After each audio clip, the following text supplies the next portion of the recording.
Hi guys, welcome back and thank you for joining us for another episode of Investor Intelligence. It's your weekly podcast for all things investment, brought to you by the team here at the Property Mentors and hosted by yours truly.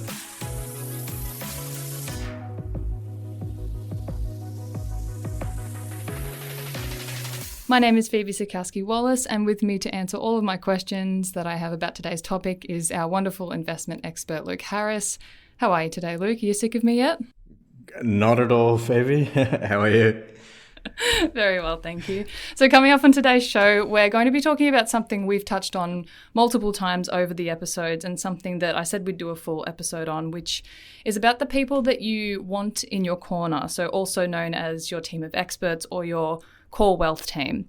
So before venturing into the world of investing, something you're always talking about, Luke, is that it's crucial to have that team of experts to guide you every step of the way, simply because it's just fundamental to your success. Look, absolutely. I think the thing that people think about property investing a lot of the time is that it's just me. I'm going to go out there in the marketplace and invest. But the reality is that it's really not a solo sport. It's a team sport. And whilst you might be the investor, you need experts around you to get you the best results through your investing. Definitely, yeah. If you wanted to become a professional athlete, you wouldn't do that by yourself. You'd get a team of experts, and investing's really no different.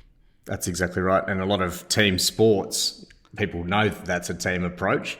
But even sports like running or swimming, you might be the actual individual that actually does the performance on the day, but you still have a huge team of people behind you if you're performing at an elite level. Now, if you want to just go run around the block, you probably don't need a team of people around you to help you run around the block and do your 5K run on the weekend or after work. But again, at the same time, that's going to give you a certain level of results. Now, we relate it back to property investing in that if you want to get the best results, you're going to need more support and more people around you. And obviously, anyone that's performing at an elite level in business or in sport, they always have a team of people behind them. If you look at, Oprah Winfrey, for example, if you look at Richard Branson, Elon Musk, any of these people that have done really well with themselves, they haven't done it all on their own. They may be the brains behind the operation, but believe me, there's plenty more brains that you don't see. And it's the same thing with property investment. You can go and do it all on your own, absolutely, and you can be the hero of your own show. But to get the best results, having an expert team of people around you is critical. Yeah, most definitely. So the reason I wanted to talk about this topic today is because, first of all, it's important. Second of all, it's one of the chapters in your most recent book, which, by the way, has quietly just been voted Book of the Month by Money Magazine. So massive congrats on that. But also, as a beginner in investing and on behalf of the people who are also starting out, I want to have a deeper understanding of not only why I need particular experts in my team, but what they do specifically to make up that team and to help me invest successfully. Additionally, one of the main reasons I wanted to do this as well was something that stood out to me when we recorded the What Type of Investor Are You episode, is that some people feel a lot of reluctance around investing or spending money on things that will actually benefit them to help them on their investing journey. Can you talk a little bit about that? What are some of the common doubts that people have around sort of investing maybe into their education or to that external group of people to help them sort of navigate everything? I think a lot of people start out with knowing that they've got an accountant, they've got someone to do their tax returns, but at the same time, they don't really lean on their accountant. They sort of say, when I'm ready to do my tax returns, I'll go to my accountant. And same thing when people are going out to buy a property, they will go and call their mortgage broker or call their bank and go, well, hey, now I need a loan. And can you put a loan together for me and put an application together for me? And at some level, people will also involve their financial planner or other experts. But there's really a lack of coordination and planning that goes into the purchase of an investment for most investors. And this is what we found over the years, that a lot of people are sort of going out there taking an ad hoc approach. They go and put the property first, find the property, sign up for the property, and then they're scrambling to go and talk to their accountant and their mortgage broker and their bank and try and put it all together after the fact. Whereas we've found over the years that the most successful investors do it the other way around. And doing it the other way around means that you're doing all of the back planning first, and you're getting your preparations underway. You're speaking with the accountant, the mortgage broker, solicitor, doing all the preparation work. And it's like going to war, right? You certainly don't just jump into the battlefield and hope it all works out, right? All of that strategic planning, right? I don't support war in any way, but it's a good example really to show that if you don't plan properly, it can go very badly. And it's the same thing with property investing. If you do all of that forward planning before you go and buy the investment, then at least when you secure the asset, then at least all of that pre-work has been done and you know you're doing it in the right way because you've had that advice from all of your experts in your team. Yeah. So the ones I want to talk about today are, so we've got mortgage broker, we've got tax account, as you said, financial planner, as you also mentioned. And then, of course, we'll wrap up with the property advisor, or as we commonly refer to as a mentor. Now, these are people that you don't just call as a one-off, but rather your long-term team of professionals that you want by your side that help you navigate your way through your journey with the ability and the knowledge to act on your behalf when it comes to tricky situations. And I think what we're about to find is that maybe not all tax accountants are specifically going to help you with property, and same with mortgage broker and everything, but we'll get into that. And this is also a classic example of don't always trust your brother's best friend's dog walker's dad just because they're convenient, is it? Or just because it's somebody you know doesn't necessarily mean they're the best person to help you. It's the same thing if you had a health problem, for example, and you had to go and get surgery on your lungs or on your brain. You wouldn't go, well, my sister's best friend's next door neighbour's auntie had a good doctor once. You should go and see them. You want to go and talk to somebody that's had that exact same problem that you're trying to get fixed and get advice from somebody that's actually been there and done that before. So just because they might have the qualification to do your tax accounting or the qualification to do your mortgage broking or your legal work, it doesn't necessarily mean they're the best fit for you. And this is what we've covered in Property Fit, is that making sure that everything fits into the strategy, into the plan. Yeah, or even just having the title isn't always an indicator that they're going to be able to help you. Exactly. So let's start off with the first one, which is a mortgage broker. And just before you talk about this, so whilst preparing for today's episode, I was contemplating whether I should come in with at least a base level of understanding of what these experts do, or whether I come in knowing nothing and have you explain it to me. Anyway, I thought, look, it wouldn't hurt to have a vague idea. And this is what Google's definition was. Remember, I have no idea what a mortgage broker does. A mortgage broker is someone who brokers mortgages. Fantastic. Not exactly helpful, is it? Yes. Well, this is the thing is that, looking things up on Google will give you some information and it will give you mixed information, and sometimes the right information, sometimes the wrong information, and quite often these days misinformation. Yeah, it sure does. So are you able to explain to me in a more helpful way than Google did, which really shouldn't be hard, what does a mortgage broker do? Mortgage brokers essentially are going to look at your overall financial position, and they're going to help you to achieve the best results from your finance applications. Now, lending is always changing. A lot of people think that a mortgage broker is dealing with the same banks and the same products day in, day out. The reality is that banks and lenders are constantly changing the rules, and they're constantly changing their lending criteria. They're changing their the things that they will and they won't accept, and what appetite they've got for certain products and certain loans. So one bank might have an appetite for investor lending 1 month, but the next month they've got no interest in dealing with investors anymore. 1 month they've got an interest in dealing with business lending, next month they don't. 1 month they've got really attractive rates for owner-occupiers, and the next month they don't.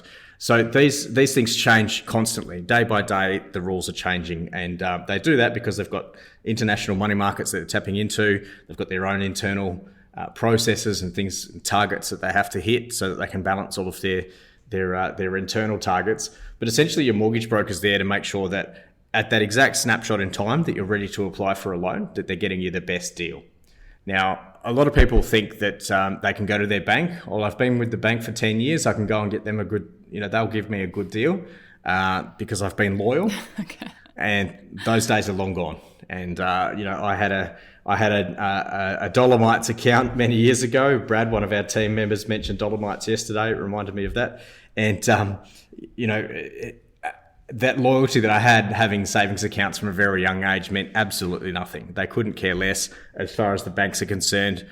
Despite all of their feel-good marketing, the banks really count you as a number. Right. They might show happy families walking along the beach and, showing how happy they are and all of these sorts of things. But that's just a marketing technique. They really don't care. And I would love to think that that's not the case, but the banks don't care. So this is why we use mortgage brokers, because they can find you the best deal, and they're assessing your essentially like a jigsaw puzzle and looking at you as a piece of the jigsaw puzzle, and they're trying to find out the best place to fit you in and which lender will actually give you the best deal. Because if you go to one bank, they're only going to look at that bank's products. Of course. And if you're with CBA or NAB or ANZ or Westpac, those banks are only going to show you their products. Westpac is not going to show you a CBA product. So if you're going to your own bank, they're only going to show you what they've got on their own panel. So a mortgage broker is going to help you to sort of navigate through that and give you multiple options. Now, a lot of people think that the cheapest interest rate is the best loan product. Mm-hmm. But as an investor, we've got to understand that the cheapest interest rate isn't necessarily the best loan product. And lender A might lend you $500,000 at 3%, whereas lender B might lend you $650,000, right, but it's at 3.15%. It's a higher interest rate, but they'll give you more money to invest with. So with an extra bit of money in the marketplace, that could offset the higher interest quite substantially because you're getting into a better quality asset. So all of these things need to be factored in when you're making investment decisions. And obviously having a good mortgage broker that specialises in investor lending, and I can't stress that enough, having a mortgage broker that specialises in property investor lending is absolute gold. Now, finding that person is very difficult. Finding somebody that actually does that for a living and does it quite well, does it successfully, and finding a specialist that understands the needs and requirements of a property investor that's building a portfolio they're worth their weight in gold, believe me. Okay, so are there any telltale signs apart from if they specialise in property investing? Are there maybe any questions you can ask them to sort of gauge whether or not they are the right mortgage broker for you? Absolutely. One of the first questions that I always ask a mortgage broker, are you a property investor yourself? Good question to ask. A lot of mortgage brokers either don't own property themselves, and as in that they're renting, and there's nothing wrong with renting, but they've never bought a property. And secondly, a lot of them have never bought an investment property. Now, if they're not investing themselves, that's a bit of a concern because they don't understand the lending process that's needed to go through and really structure a property portfolio. So these are some of the things that we always consider when we're talking to a mortgage broker. The other thing is, and probably more importantly, is what percentage of loans that you write are for investors. If 90% of the loans that they do are for mums and dads buying their first home, and they're dealing with first homeowners the majority of their time, it means that they're dealing with an entirely different world of lending than investor lending. If only a small portion of their lending that they do is investor lending, it means that most of the conversations they're having with the aggregators and the lenders out there are relating to owner-occupied loans. It means that it's a very different loan product. It means that they're probably not going to be aware of all of the intricacies required because banks have completely different requirements for investors. So that's a really good question to ask is what percentage of loans that they write are actually for property investors. Right. So basically don't be afraid to ask them these questions because at the end of the day, this is your portfolio that they're dealing with. 100%. You're the CEO of your own property business and you need to make sure that you are recruiting people in your team that are capable and more than capable of helping you on that journey. Because the thing is, as an investor, you don't want to, and you probably don't have the time to, invest all of that time to understand everything there is to know about mortgage broking and all of the rules that are constantly changing around lending. If you had that time, then you would go and be a mortgage broker. But then that's only one component of your investing. So you need to make sure that you've got the right people in that team. And that's why we talk about this so much. It's so crucial to your success. If you wanted to get fit or start a fitness program, you wouldn't run a marathon if you hadn't yet mastered jogging. You also wouldn't begin weight training by lifting 30-kilo dumbbells. There are, of course, multiple ways to keep fit through a variety of sports or exercise programs. However, there is a process to getting into shape and achieving peak performance. It's the same when it comes to investing in property. You need to start by doing some self-assessment of where you are now to where you'd like to be. This would be your fitness test. You have to have your team of experts who will help you along the way. These would be your trainers. And learn how other people invest, including the mistakes they've made. Only then can you start to look at how you will achieve your property investing goals. Property Fit assists you with all of this. It's the latest book from experienced property investor, entrepreneur and founder and CEO of the Property Mentors, Luke Harris. It's the book that will guide you through the groundwork you need to cover before you start investing, exploring all the ways to invest in property by helping you find a strategy that will lead you to the ultimate goal of financial freedom. Property Fit is your easy-to-read, practical book including mentor tips and mindset insights, as well as proven strategies that seasoned investors or those just starting out in property will find invaluable. Visit propertyfitbook.com.au to purchase your copy and get your property portfolio in shape for financial freedom. Fabulous. So the next one is tax accountant. Now, as you sort of mentioned before, a lot of people may think, okay, yeah, tax accountants, they're the people that do my tax. And I mean, I'm lucky enough to have a friend in my life who does my taxes for me, and I buy him a slab of beer as payment. And that's a very win-win situation for us. But I'm guessing he might not necessarily be the person that I would go to as a tax accountant in this situation. Well, look, I guess as long as he has the beer after he's done your taxes, then there's probably no major issues. If he has it before he does your taxes, it may not end up the way you need it to. I make sure to sit next to him when he's doing it, just to make sure that doesn't happen. But I think the thing is that, you know, a lot of people start out with having an accountant that just basically does their tax return, submits it, and you get some money back from the tax office, which is great. You go and buy some new clothes or something, and then you're all done for the next 12 months. But as you continue to grow your portfolio and you start adding another property in, and you get your first investment property, but your second and third one, obviously you can outgrow your accountant. Now, your accountant might be more than happy to do it for a slab of beer. Mine charges significantly many more beers to do my tax, for example. But I think the key thing for people to be aware of is that you can outgrow your advisors. And whilst that might be okay, a lot of people go to those companies. You can see they'll do your tax return for $99, and that's a good place to start, because at least you are in the habit of doing your tax returns. And often they'll give you a little tip along the way.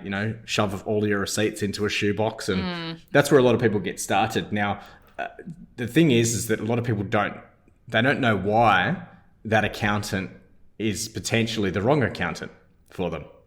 So they might be going to the same accountant for years and years and years. And as long as the accountant does the tax return and they get a small refund here or there, most people assume that they're getting the right advice. Second to that is that a lot of people wrongly assume, and I think we covered this on one of our previous episodes as well, is that a lot of people wrongly assume that your accountant is there to build wealth for you. Your accountant is there. Their actual title is tax accountant. They're there to do your taxes. They're there to manage your tax affairs. They're not there to build wealth for you. They're not there to give investment advice. They're not there to help you create wealth and retire early and achieve all of your goals. They're there to do your taxes. And I'm very clear with my accountant that that's what his role is. His role is to look after my taxes, asset protection and structuring, setting up companies and trusts, all of those things, but is not there to give me advice on my investments. Okay. And so the thing is that people will outgrow their accountant as they, start by using an accountant that does their very basic tax returns, might claim some expenses for work or claim your uniforms and things like that. They'll put all of that into the ATO system and get your tax return done. But as your situation gets more complex, as you start investing and you've got maybe some shares, some superannuation, maybe you have a self-managed super fund, maybe an investment property or two, it starts getting a little bit more complex. And that's where you need specialist advice that's beyond the capabilities of a lot of accountants out there. Now, that's not to discount the abilities of most accountants. They still know how to claim depreciation and they still know how to punch the data in for investment properties. But does that mean you're getting the best advice? And what that means really is that you're getting an accountant that's proactive. And getting an accountant that's proactive with your situation is extremely rare. Believe me, I know a number of accountants. My uncle was an accountant. And when I was younger, I remember when I was about 17 or 18, I was about to start my first business in electronic security. And this is back in 1999.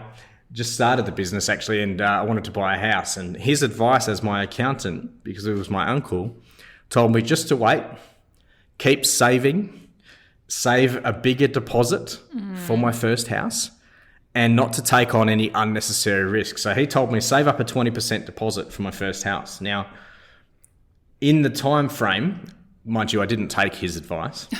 Thank God. I was a cocky little 19-year-old. I wasn't going to take that advice. I wanted to get into the market. And so had I taken that advice and kept saving until I had a 20% deposit, that property grew in value by more than that value over that period of time. And I'd still be trying to get into the market, trying to catch up. So, taking advice has to be factored into the overall long-term plan. And a lot of people, again, they look up to their accountant, put them up on a pedestal and assume that they're giving the best advice. But as an investor, I wasn't willing to take that advice, and I challenged that. And I said, why should I wait? Why can't I get into the market now? And because he was conservative in his approach, what he was trying to do is suggest that I take his approach to my investment strategy. Right, okay. There's nothing wrong with being conservative, but I was 19, right? I had plenty of years that I could make mistakes and recover from them. And my approach wasn't necessarily as conservative as his. He was many years older than me.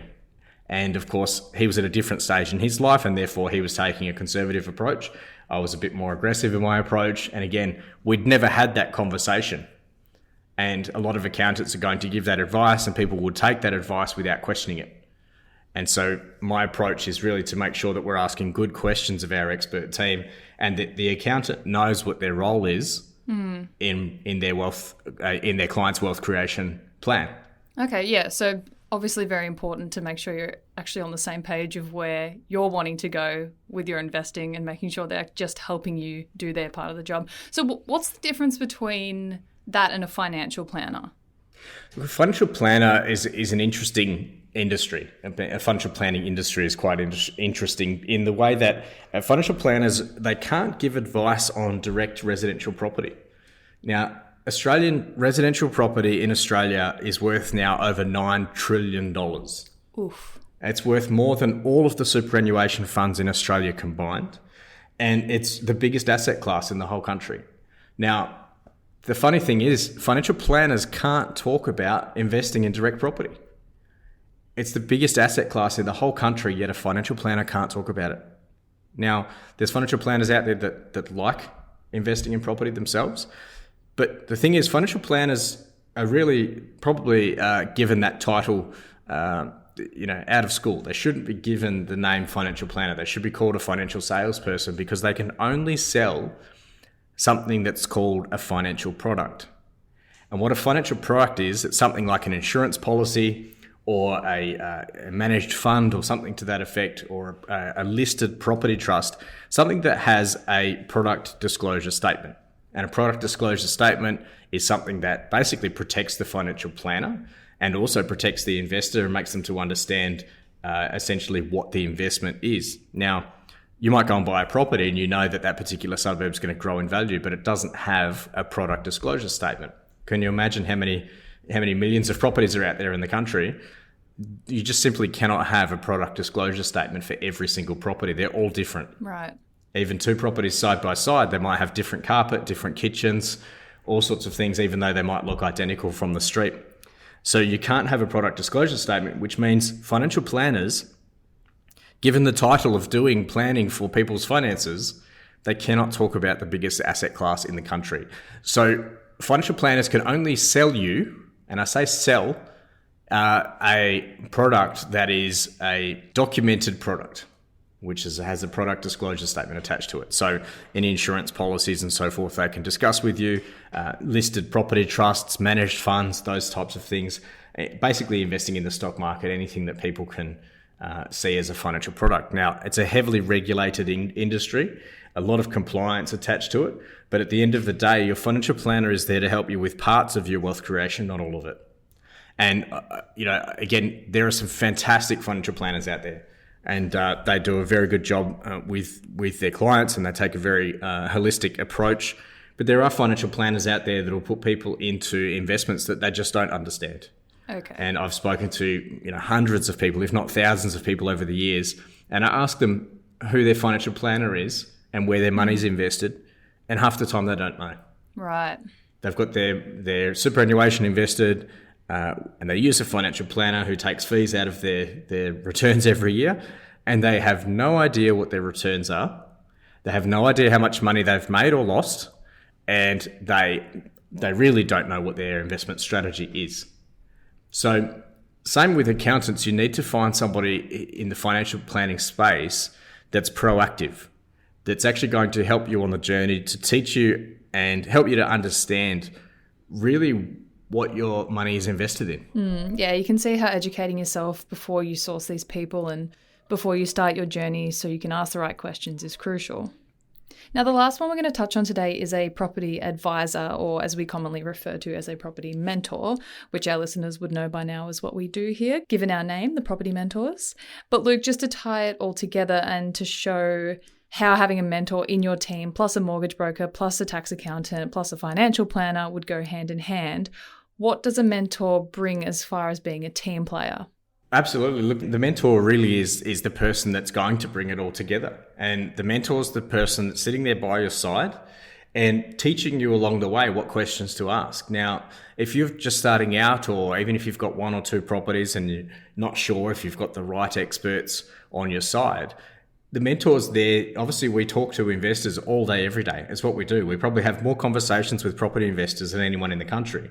And because we're constantly talking to our mentoring students, we're able to get a really good gauge on what people's knowledge base is around investing, what issues they've got, what concerns they've got, and of course, what fears they've got about investing. So given that we're in the marketplace all day, every day, we're buying properties every single week for our members and of course for ourselves. And really what the mentor's there to do is to help you to understand your own position, first of all. A lot of people don't understand their actual starting position. So we're here to get clarity on that with you.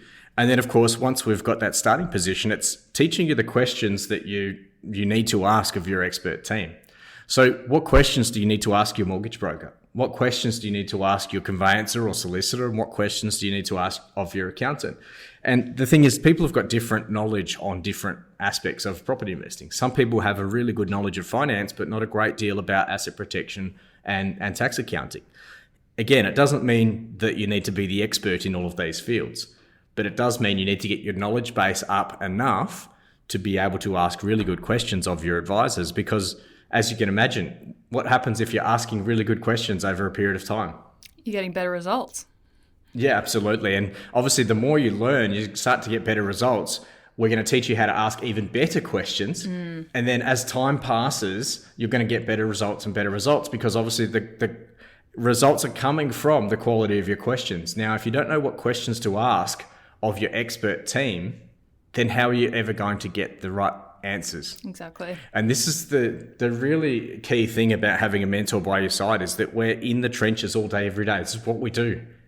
And a lot of investors, they might buy a property every 5 years, maybe every 3 or 4 years if they're really active. Most investors are not buying properties every week. Most investors are not buying properties every year, but we're out there in the marketplace all day, every day. So as you can imagine, we've got so many touch points with accountants. We've got so many touch points with all of the advisors we've discussed today. And of course, as you can imagine, we've got many, many touch points every single week with the actual investors themselves. And because we're talking to so many investors, we've got a really good understanding of the knowledge base that's out there. And a lot of people really just don't know what questions to ask. They don't know where to start.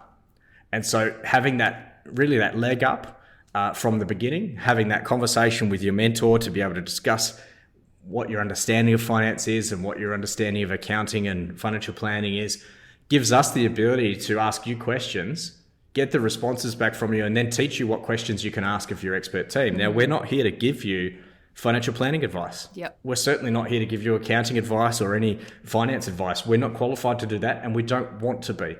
That's why we use expert people outside of our business, because they know what they're doing. That's their expertise. Our role really amongst all of this is to guide you along the way so that you're talking to the expert team and getting the right advice from the right people. And Yes. really that's a holistic approach to investing. And the other thing that is missing from, I would say 99.9% of investors' investment strategy is getting your advisors to talk to each other. Can you see the value of having your accountant, your financial planner, your mortgage broker, and your solicitor or conveyancer all in the same room, or these days on the same video chat? Yeah. Right? To discuss your investment strategy and the things that you're trying to achieve. The value in that is insane. But most investors have never done that before. And the reason they've never got all of their advisors in a room together, even if they have all of those advisors, first of all, is that they don't want to be the dumbest person in the room. And I understand that, because I didn't want to do that either. I didn't want to get any of my advisors in a room together, because then they'd all sit around the room, charging me by the hour, mind you. Right. And I would get them in a room and say, hey guys, I want you all to build wealth for me. And they're going to turn around and say, okay, Luke, how do you want us to do that? Right. And I'll turn around and say, well, you're the experts, you tell me. Right? And we'll go around in circles for 20 minutes trying to work out how this is going to happen. But this is where our mentor team works so well, because we've got relationships with external advisors that we use, and we use them personally. The people that I use personally to help me build my own property portfolio are exactly the same people that we recommend our members use. Now, you don't have to use them, but of course we've got some fantastic results by working with them. And I guess having that expert team together in the same place at the same time means that you've got an ongoing conversation, so that your accountant and your mortgage broker can talk to each other, always with your best interests at heart. And of course, the more you see those communications between those different experts, the more you're going to learn through that process. So being actively involved in that process is an extremely powerful thing for a property investor. Once you've been through that process, of course, you're going to be better equipped for your next investment. Yeah, you can see how a mentor would just make this whole process a hell of a lot less terrifying, given that half an hour ago, I didn't even know what half of these jobs did. So it sounds like they're the glue, and they're your first point of contact, and they're not all your answers, but they're there to hold your hand. They're your GPS. That's it. Cool. So to recap, so make sure you do your research, ask lots of questions, choose people who have your best interest at heart, and most of the time, don't trust your friends, dads, hairdressers, dogs, auntie, just out of convenience. If if you wanted to be a successful athlete, you would get a team of experts behind you. So investing is no different. It doesn't hurt to actually start off there. Just the fact that you're using your sister's best friend's next door neighbour's best friend, I don't think that was the example I used before, but just by using those people that you've got existing relationships through, somebody that you know. The amount of times I see something on Facebook, does anyone know a good accountant? I mean, what is a good accountant? What is a good accountant? What is a good accountant there for? What are you trying to achieve? That's a better question, right? Yeah. A good accountant, there's plenty of good accountants. And if all you want them to do is lodge a tax return every year, stacks of good accountants. But a better question would be, does anyone know a good accountant that specialises in property investment? Aha, now we've got a better question. Now we're going to get a better answer. So starting off with having a good accountant is great, but then you need to niche down in exactly what you're trying to achieve from that specific expert. And then, of course, we've got examples that are similar with mortgage broking. If you're trying to buy your first home, there's people that specialises in first home buyers, and they've got lenders that specifically work with first home buyers. The same thing is there's brokers out there that specialise in investor lending. So again, the quality of your questions is going to determine the quality of your results. Yeah, fabulous. So Luke, thank you so much for giving me a much better description than Google did of the people that you need in your team. I have a much clearer understanding of what part everyone plays now. So if you would like to know any more about the Property Mentors, please check out our website, thepropertymentors.com.au. As I mentioned before, Luke's new book, Property Fit, Money Magazine's Book of the Month, no biggie, which has even more info about what we've spoken about today, plus a wealth of other knowledge that you can find at propertyfitbook.com.au, which is linked in our show notes with all of our socials. Once again, thank you so much for listening. I'll be back in your ears next week. And as usual, thank you so much for your time today, Luke. Thanks, Phoebe. Have a great week ahead, and thanks everybody for tuning in.